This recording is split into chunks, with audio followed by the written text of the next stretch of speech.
Hello there! So today I'm going to be talking to you about Les Mis, this film, not the stage show, because I haven't seen the stage show yet, but when I do see it, because hopefully I'm seeing it this summer, when I do see it I will do a review of that separately to this. First thing I would like to say is I love it. I absolutely adored the film. It is one of my favourite musicals now. Now that I've seen the film, I'm in love with it completely and utterly. I can't even express, so this should be interesting. I thought that every actor in it did an incredible job, especially Anne. Anne's performance was so real and truthful that you couldn't help but believe it. And that's quite difficult because she's a really well-known actress, and she's well known for doing sort of princessy things. So that was quite hard for her to break away from that, but not once, there wasn't a second when I watched her and went, that's Anne Hathaway. Not a second. All of the other actors did incredibly well, including Russell Crowe. A lot of people have said he didn't do very well. I thought he did fantastically. I mean, he's not particularly a singer, like you can tell that, but I think he did bloody well. And you believed what he was doing because he brought the acting through the song, which is what he should have done. And some of those notes that he held, quite impressive for someone who isn't a singer, really, isn't it?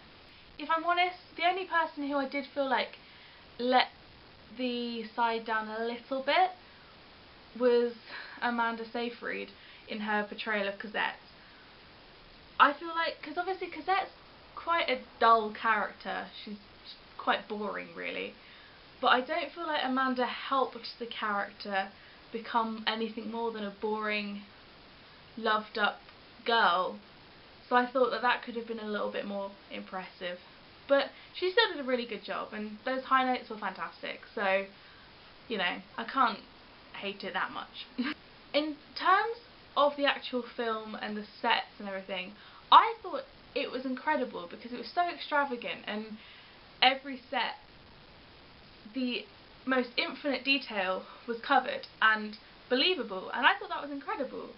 People said that compared to the stage show it's not very good and the film's rubbish, but I think, having not seen the stage show, to be fair, of course the film's not going to be as good as the original show, but I thought they did very well, and I'm so glad that they made it into a proper big set, proper 100% into it film, rather than taking it back a little bit, in which case it probably wouldn't have been nearly as good.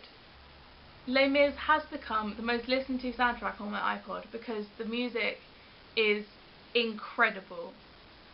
Just, I can't even. On My Own is one of my favourite songs ever, and Red and Black is my favourite song ever.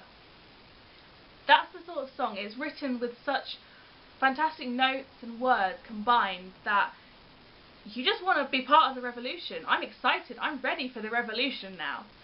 I've literally said to my mum, if there was a revolution in anywhere and someone played that song, I would be there, in the front line, ready to die for my country.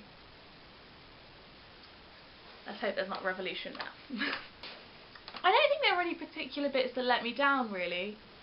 I don't think there were. Everything was so strong and everything was so thought out, because I know that Tom Hooper, the director, and Cameron Mackintosh, the producer, both know how important this musical is to everybody who, whether they're a fan of musicals generally, whether they're a super mega Les Mis fan, or whether they're not, because this film has got so many people into musicals who would never have gone to see one before, and now people want to go and see it on stage, and I think that's incredible.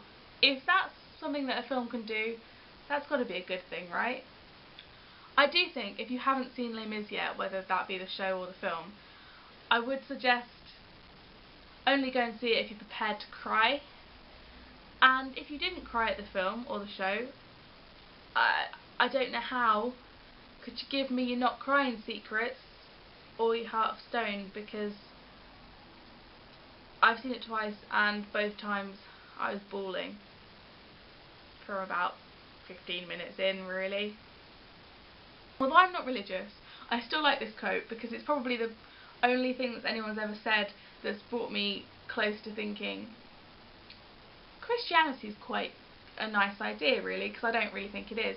But this quote made me think that it is. Where is it? Oh.